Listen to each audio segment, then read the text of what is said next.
Hi everyone, it's Dr. Damien. In today's short video, we're going to talk about the concept of stimulus generalization.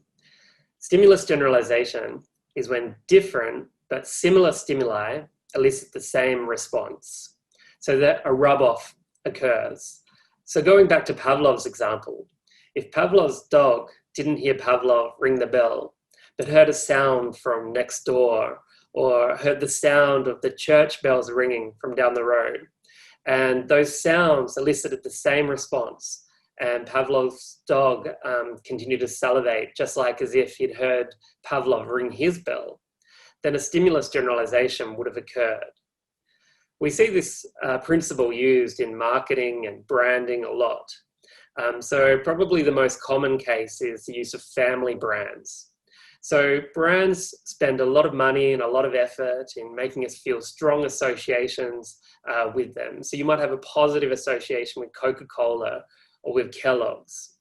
So when Kellogg's launches a new line of cereal, they won't necessarily launch a completely different brand name. They'll also include the Kellogg's name because they want some rub-off to occur. Coca-Cola as well, if they want to launch a sugar-free product, they might not use an entirely different brand name. They might run with Coke Zero or Diet Coke, as they have. Another example of using stimulus generalization in marketing would be product line extensions. So this is when the brand is launching into an entirely different product category. So an example would be Bic. So we know Bic, they're very famous for their cheap disposable cigarette lighters, and then later their cheap disposable pens and their cheap disposable razor blades. So the brand name became commonly and widely associated with being good but cheap and disposable. So a rub-off occurred to all of their product line categories.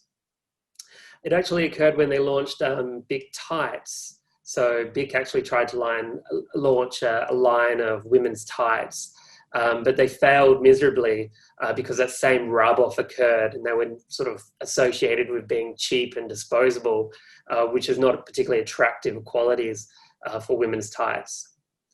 Another example of stimulus generalization would be when we use it in licensing. So when a brand pays another brand to use their brand name on existing products, because we want a generalization to occur. So an example would be when Motorola paid a licensing fee to Dolce & Gabbana to put the D&G brand name on Motorola phones.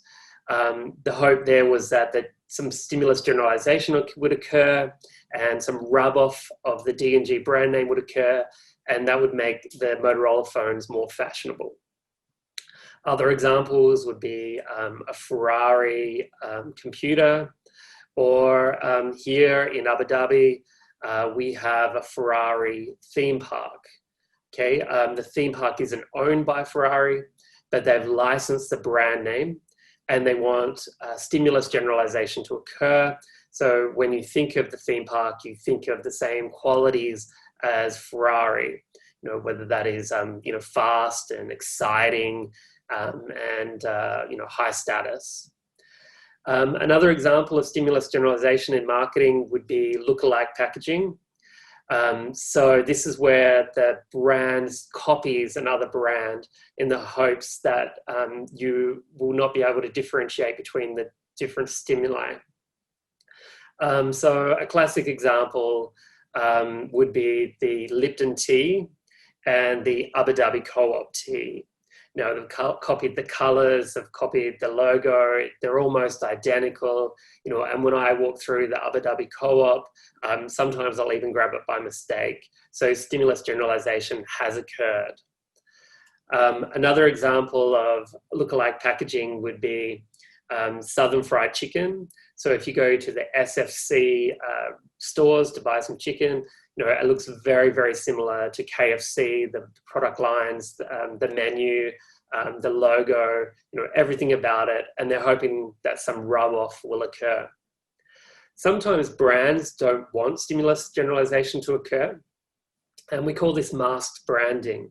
So when the brand is worried about generalization occurring and they think that that would harm business, they will mask the original brand name.